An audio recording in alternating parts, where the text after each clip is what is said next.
જામનગર મહાનગરપાલિકા દ્વારા Indira માર્ગનો flyover bridge ચાલુ કરતા જે જાહેરનામું હતું કે એસટી બસોને ટાઉન હોલ થઈને ચલાવી તે બંધ કરેલ છે અને ફરજિયાત આપણો જે જૂનો રૂટ હતો એટલે કે બસ સ્ટેન્ડેથી નીકળે ત્યારબાદ 7 રસ્તા સર્કલ, પછી અંબર ચોકડી જૂનું રેલવે સ્ટેશન છે તે, અને ત્યારબાદ હાલાર હાઉસ પાસે જે સ્મશાન ચોકડી છે ત્યાં આપણે સ્ટોપ આપેલ છે.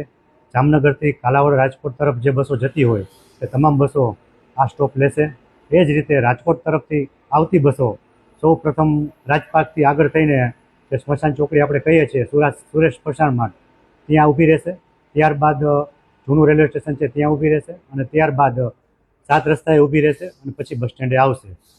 જે પબ્લિકની ડિમાન્ડ હતી કે પટેલ કોલોની વિસ્તાર છે કે એ બાજુના જે એરિયામાં બધા રહેતા હતા એને તકલીફ પડતી હતી, તો એનું આ તકે નિવારણ પણ થશે અને મહત્તમ પેસેન્જરો આ રૂટનો લાભ લે.